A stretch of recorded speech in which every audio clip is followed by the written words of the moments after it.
BBC news live കൊച്ചിയിലേക്ക് സ്വാഗതം. ഈ വാർത്തകൾ നിങ്ങൾക്കായി അവതരിപ്പിക്കുന്നത് Leotech solar solutions powered by mile foodstuffs Mookkannoor, Grazia tours and travels near Cochin airport and Cochin Kalabhavan Angamaly franchise. Angamaly Lions Club ഭാരവാഹികളുടെ സ്ഥാനാരോഹണവും സേവന പദ്ധതികളുടെ ഉദ്ഘാടനവും നടന്നു. അങ്കമാലി ലയൺസ് ക്ലബ്ബിന്റെ 2026-27 വർഷത്തേക്കുള്ള പുതിയ ഭാരവാഹികളുടെ സ്ഥാനാരോഹണവും വിവിധ സേവന പദ്ധതികളുടെ ഉദ്ഘാടനവും നടന്നു. ലയൺസ് മുൻ ഡിസ്ട്രിക്ട് ഗവർണർ രാജേഷ് കൊളരിക്കൽ സ്ഥാനാരോഹണ ചടങ്ങിന് നേതൃത്വം നൽകി. ഉന്നത വിദ്യാഭ്യാസ വകുപ്പ് മന്ത്രി റോജി എം ജോൺ സേവന പദ്ധതികൾ ഉദ്ഘാടനം ചെയ്തു. പരിപാടിയുടെ ഭാഗമായി Attappadi government tribal higher secondary സ്കൂളിലെയും കുട്ടമ്പുഴ ഗവൺമെന്റ് അംഗനവാടിയിലെയും വിദ്യാർത്ഥികൾക്ക് സ്കൂൾ ബാഗുകൾ, കുടകൾ, നോട്ട് ബുക്കുകൾ എന്നിവ വിതരണം ചെയ്തു.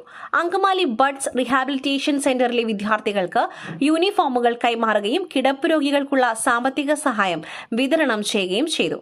2026-27 വർഷത്തേക്കുള്ള പുതിയ ഭാരവാഹികളായി സജി TV പ്രസിഡന്റായും ജോണി തെക്കിനേത് സെക്രട്ടറിയായും ടോജോ ജോസ് ട്രഷററായും സ്ഥാനമേറ്റു.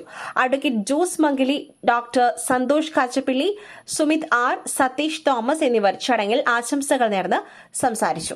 വിവിധ മേഖലകളിൽ സേവന പ്രവർത്തനങ്ങൾ കൂടുതൽ ശക്തിപ്പെടുത്തുമെന്ന് പുതിയ ഭാരവാഹികൾ അറിയിച്ചു. മറ്റൊരു വാർത്തയുമായി കണ്ടുമുട്ടുന്നതുവരെ നന്ദി, നമസ്കാരം.